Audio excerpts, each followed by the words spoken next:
We can go home now, right? I mean, that's a word right there. We don't have to do much more than that.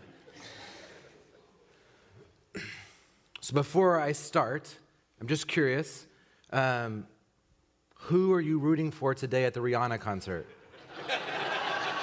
Anybody? No? Yeah, somebody said, who's Rihanna?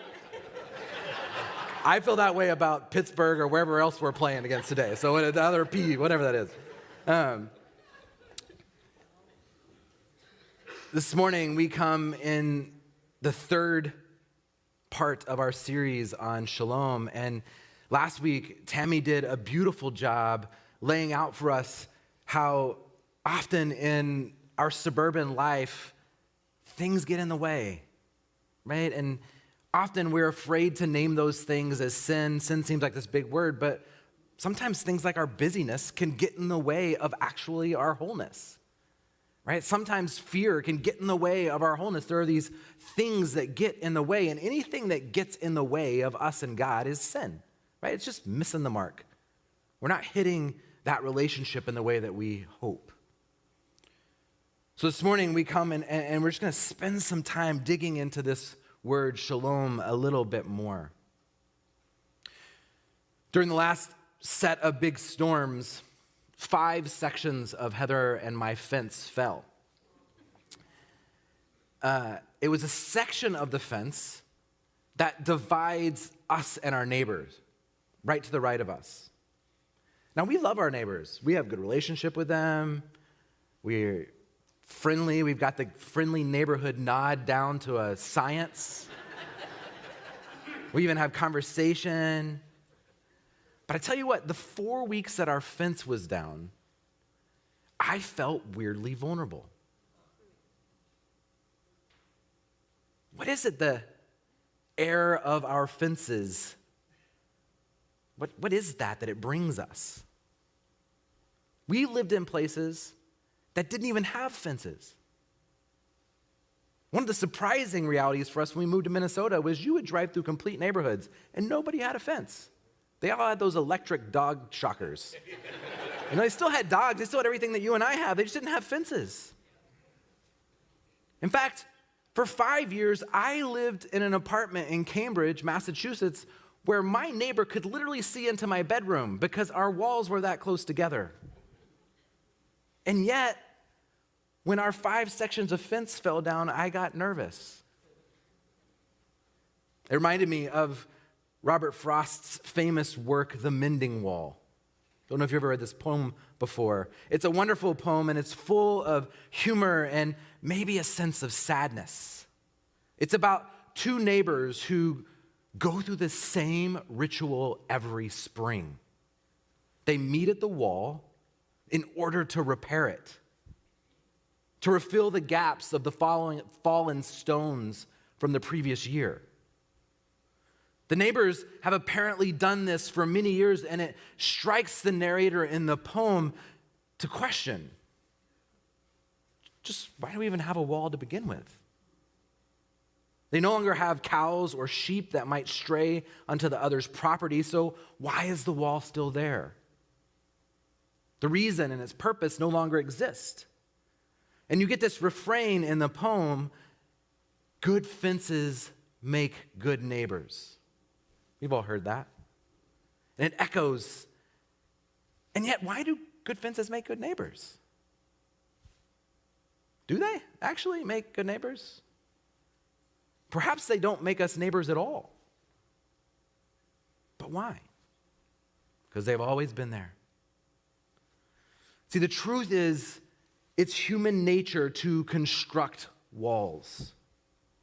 Right? There's no age group or people group that has gone unshaped by the malicious power of the wall. Its menacing power moves through our length and breadth of human existence. And we in the suburbs are good at fences. If you don't know, come to my neighborhood. I'll show you all the fences. Now, Putnam, in his book, Bowling Alone, argues that there has been a decline in social capital in the United States, reflected in the declining participation in various forms of civic organizations, such as bowling leagues. Anybody ever been in a bowling league? I'm impressed there's people who've been in a bowling league. That's awesome. Putnam defines social capital as the features of social organizations such as networks and norms and social trust that facilitate cooperation and coordination among people. He continues in the book by showing how even American architecture continues to show our deeper move into isolation and deeper privatization. So when you look at homes built in the 20s, in farmhouse, that kind of farmhouse style that we all appreciate, thanks to HGTV, where there was a big wraparound front porch, right? A place where neighbors were to come, and you had a front porch, and your neighbor had a front porch, and you would meet on the porches. It was a part of what we did. You fast forward in architecture, the front porch gets smaller, garages get bigger, big spaces that used to be about social gathering now get a little smaller, while master bedrooms or primary bedrooms start getting bigger, to where now in many architectural realities, the private master bathroom is one of the largest rooms in the house. So as we continue this series, we're looking at what does that mean? What does that say about us? What are these walls and deeper privatization and deeper isolation? What are they saying to us? And does it matter? Does it matter that we still have all these walls? Theologian Neil Plantinga says, to be a responsible person is to find one's role in the building of shalom, the re-webbing of God, humanity, and all to create justice and harmony and fulfillment and delight. To be a responsible person is to find one's own role and then funded by the grace of God to fill this role and to delight in it. So as we continue the series of Finding Wholeness, this is the question. What is our role? What is your role and my role in creating wholeness in our neighborhood? Or as Plantinga put it, what is our role in re-webbing of God and humanity into creating wholeness? Right? I love this phrase, the re-webbing of God and humanity and creation, because what it says is there was once a time when it was all right.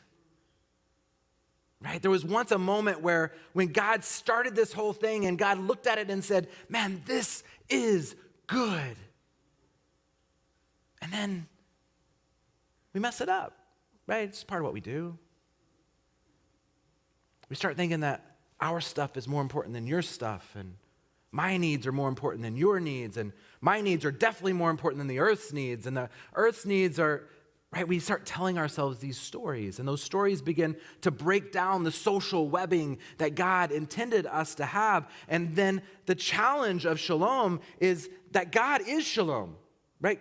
God in God's self is shalom. God is this wholeness. And so as we connect to the wholeness, we become more whole. And so we find this space of what is ours to do. Gideon's story is great. If you've never read it, I challenge you to read this whole chapter, chapter 6. It's in Judges, and we have this honest portrayal of human nature and God's response to his people. And what I love about it is that it's messy. But I think it's more valuable that we see the mess of this relationship because it's closer to your and my reality. Right? As we're singing this morning that God is the way maker, the thought in my head is, really, God, are you? Because I know some realities this week that don't feel like you made the way that I hoped you would have made.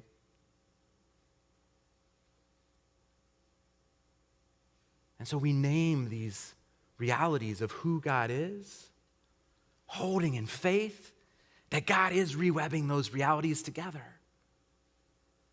That even when I don't see it, you're moving.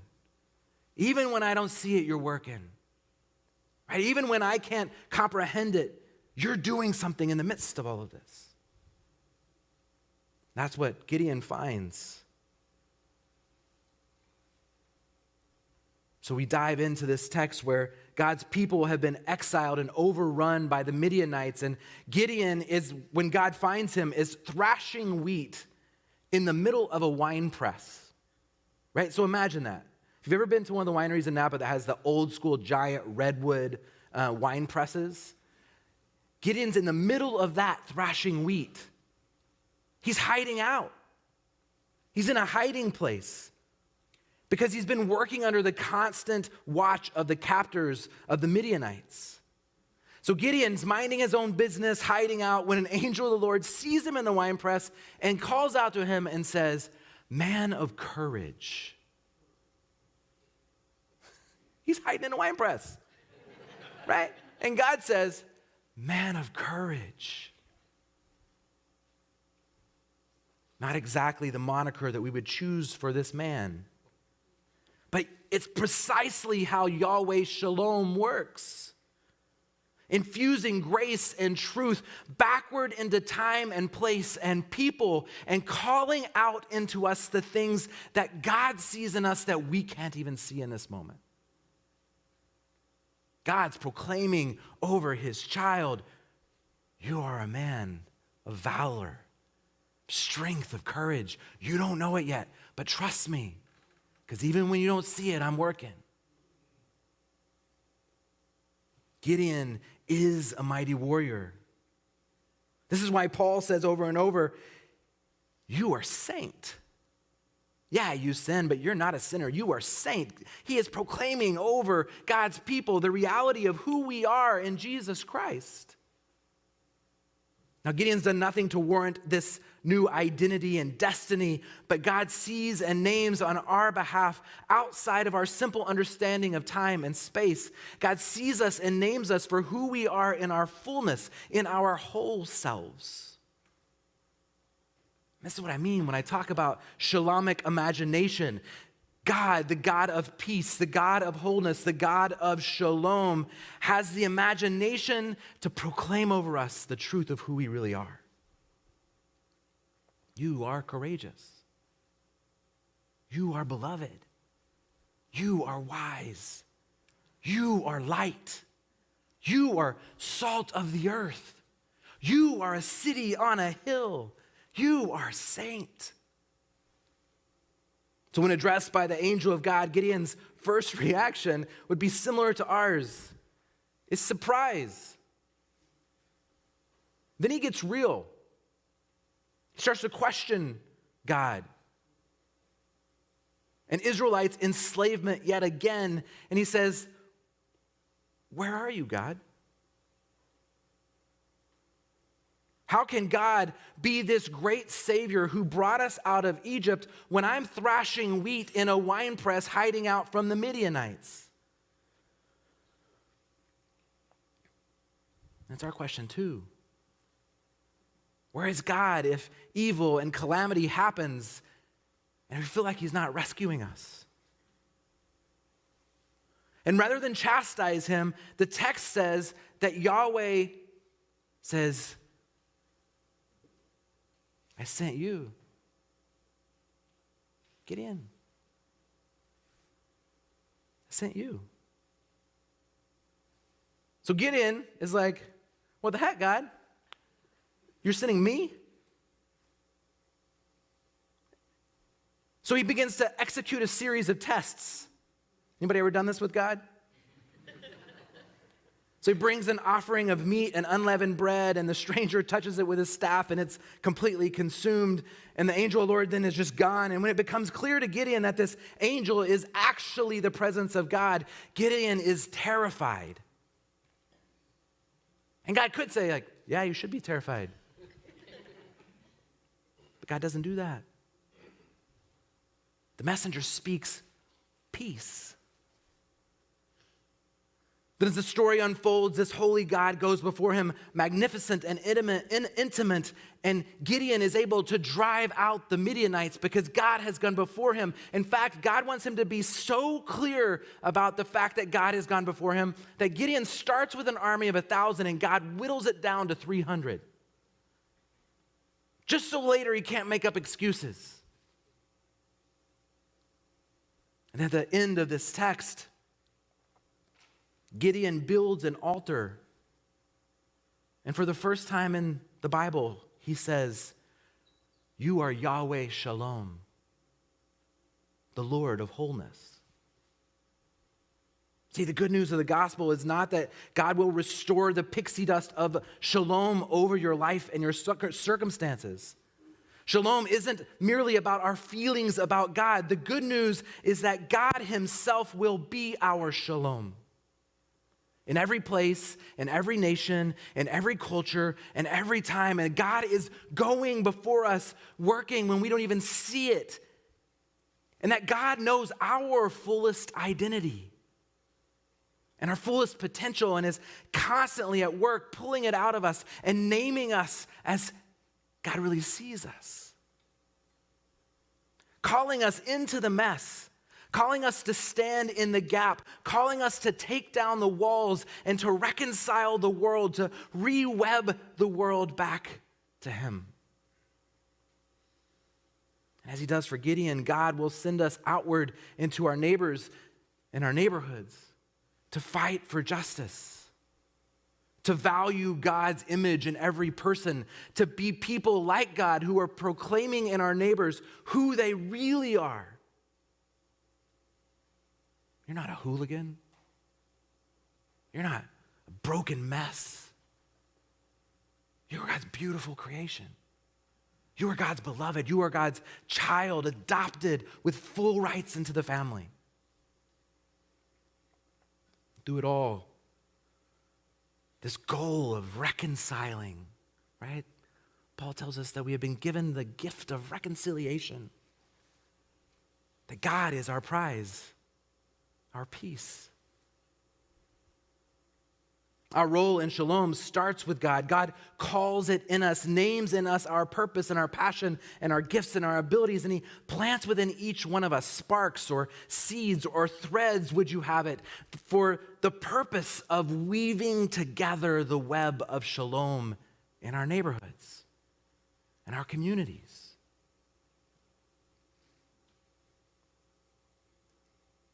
See, shalom starts in our perspectives.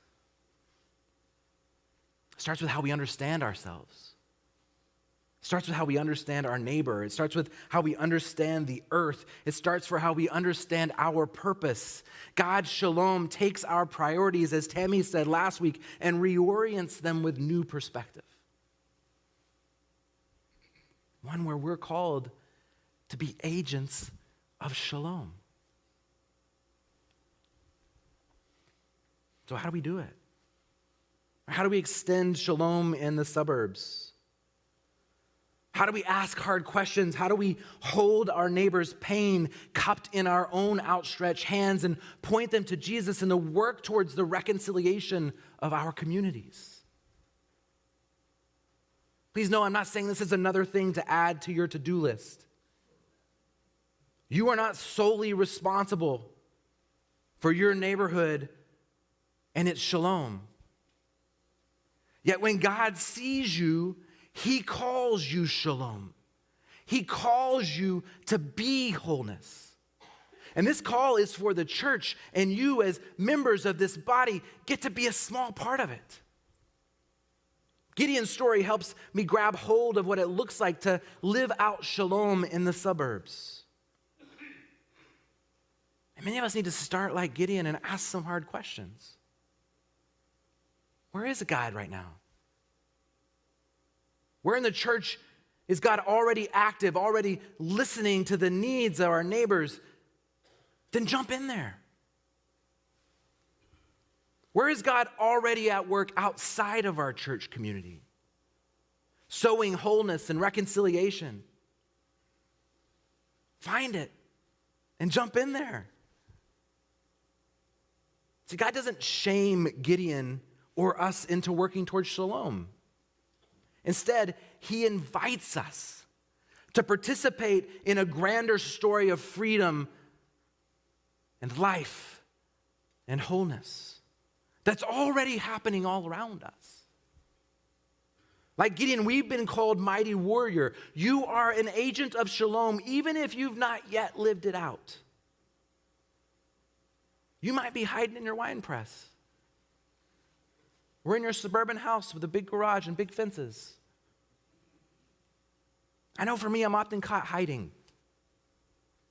For me, I feel like it's safer to know things than to do things. Anybody else there? I'm really good at sharing on Facebook and Instagram and all the other socials. I'm really good at reading books about issues. When I could be out volunteering at Crossroads School for pregnant teens, or working at Hope Academy with dyslexic kids, or volunteering at my local elementary. One time I was having wine with Robert Whitmarsh up in Napa, and he was telling me the story of when his kids were going to school at YV, that him and Sherry would volunteer their time, but they wouldn't volunteer their time to their kids' class. They just volunteered it to whoever needed them. And so they would spend hours making copies. But they became known as people of peace in their school because they were there for the rewebbing of all kids, of all teachers, of all people. So the first step out of hiding is pausing and praying about where God is calling you. Seeing where God is at work and your passions and your gifts intersect with the needs of your neighborhood. Right? Imagine it as 3 intersecting circles where you have your gifts and your passions and then the need, and that middle part is the sweet spot. And see in that sweet spot where God is already at work, and then just get involved. You're not going to be wrong.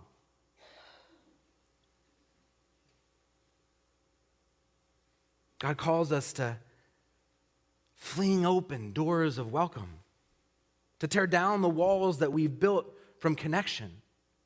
And we as individual or family don't need to meet all the needs of our neighborhood, but we are called to meet specific needs that the seeds and the thread of God has planted within us.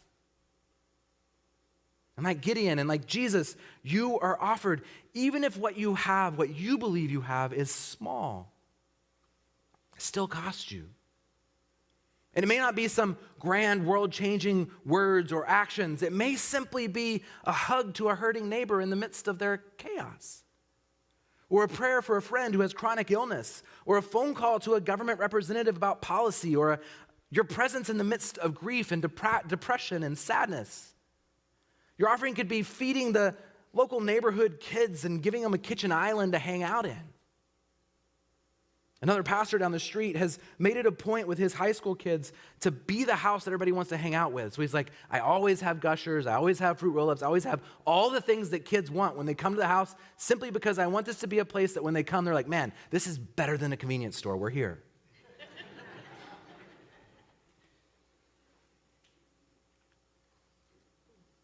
Being an offering is seeing the brokenness of the world and fashioning reconciliation in whatever small way you can. Baking brownies for the awkward neighborhood kids, inviting a lonely friend to drink, not hiding from the pain and awkwardness and suffering and sadness of our world, but instead walking toward it.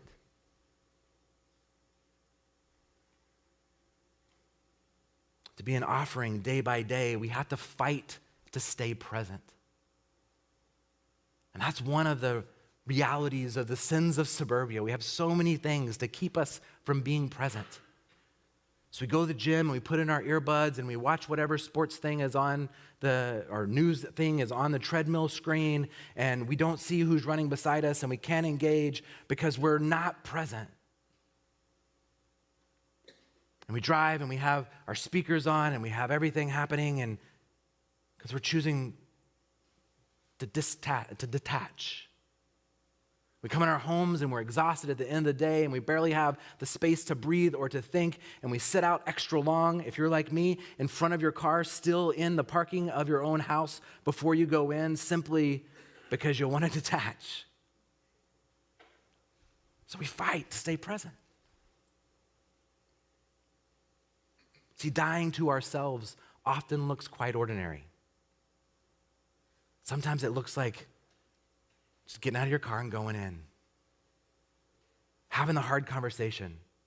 Inviting that person that you really aren't sure about for breakfast or lunch or a cup of coffee. Having people over when I'd rather be by myself. Beginning conversations about faith, thinking about how I spend my money. Choosing to say I'm sorry, even though I hate saying I'm sorry. Giving up time to volunteer at our church summer kids camp or Easter extravaganza. Volunteering for Kids Night Out, which happened this last Friday where we had 42 kids, which is another way of saying free babysitting for our neighbors. And it's awesome, right? Like, it guarantees that Heather and me and all the young families in our church have one night where we get to reconnect with each other. That's shalom making.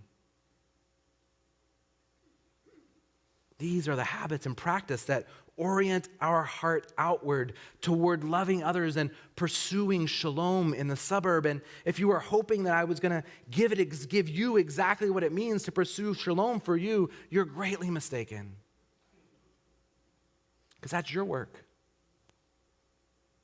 It's your work to come to understand who you are, who God is calling you out to be. You got to listen to the presence of God in your life saying, this is who you are, Rustin. This is what I've given you and I've gifted you with. We've got to open our eyes and see where in my own neighborhood God is already doing great work and jump in. So we confess, we lament, we cry out to God in our pain, our confusion and fear and distraction, but we cry out as well on behalf of our neighbors. Rashida Moore writes in her book, Shalom Sisters. That's the title. I'm not being inappropriate.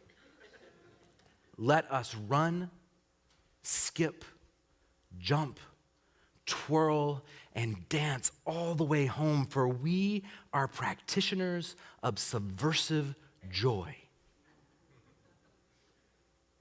This subversive joy works its way out through countless acts of compassion, solidarity, and extension of ourselves to those who need us.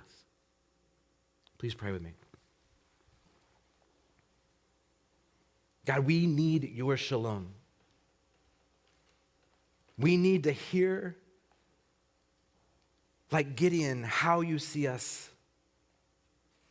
God, proclaim your truth. Proclaim our own identities over us in a way that we can no longer deny it. Be with us as we test you.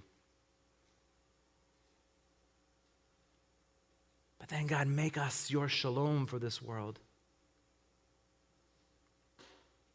Help us to re-web this earth, your people, your creation, back into wholeness with you.